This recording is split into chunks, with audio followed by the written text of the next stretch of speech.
Three key elements to a warm-up that we're going to talk about today. One, the first thing is that we need to warm up your entire body. We want to raise the body temperature.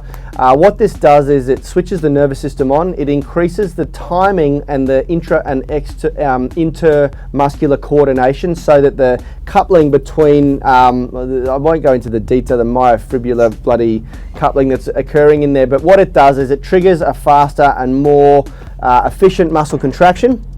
Second, with that warm-up is that you want to basically saturate and lubricate all of the connective tissues with synovial fluid in all of the key joints of your body. Then we want to do, so that's the first component, body temperature, and we do that with a bit of cardiovascular high intensity. You'll see how we do it out here with zero equipment, okay? Then after that, we want to do some mobility drills. We want to get the body into the positions that it's going to have to hold during our workout, and those mobility drills want to be very, very specific to the actual workout, and we'll show you what we do for the handstand coming up. And then finally, after all of that, we want to do what's called body positioning drills, which is different to mobility. It's more about strength, and we want to switch on and get the body prepared to hold itself in all key areas for your workout that is specific to your workout. Now, body positioning is extra important in calisthenics, and especially doing things like handstands, because your body is going to be fighting gravity, and it's very, very important that you get the systems and structures switched on and primed and ready before you do so. Otherwise, your first reps will be very, very sloppy. When you're doing a strength workout, it's a little like a traditional weightlifting workout, it's a little bit easier because the body positioning occurs during the first couple of reps, and your warm-up sets they combine the mobility and the body positioning. In calisthenics, it doesn't work that way, and we use, because there's a lot of isometric holds in calisthenics, so we need to sort of separate those two. So these are the three key elements to a warm-up. It's a component taken directly from our handstand masterclass. The first thing that we do, as I said before, is we do cardio, and it's high intensity cardio for 60 seconds. Now, we do have cardio machines around the back of the gym there, but we don't actually use them for the broader class because there wouldn't be enough equipment for everybody.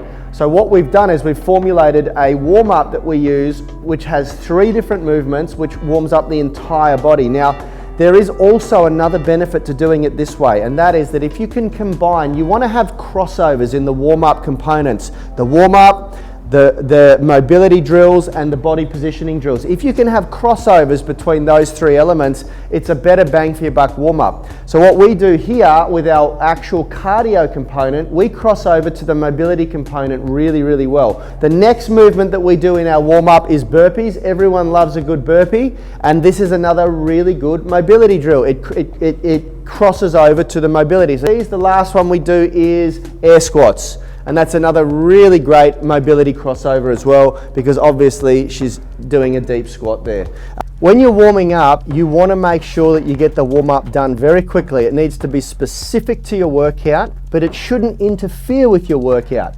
So although Kalicia's had a little bit of, like, she's warm and she's, you know, if she had have gone through the whole thing, our warm-up takes 10 to 15 minutes when you do it in its entirety. It should prime and prep your body and maximize the efficiency and the effectiveness of the workout. It should be specific to the workout.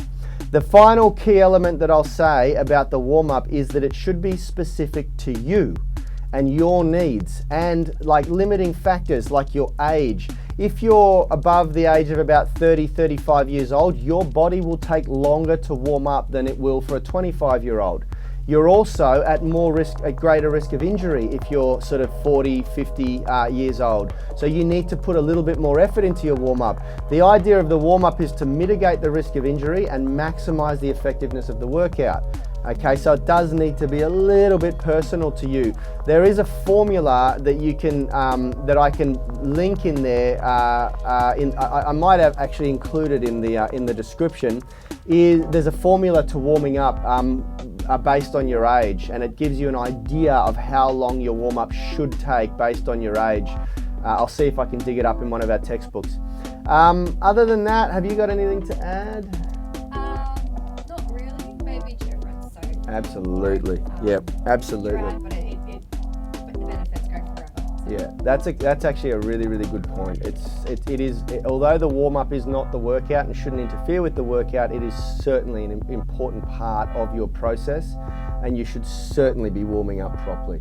And it's something that we've sort of learnt the hard way. Rad and I, Rad's now 41, I'm 39.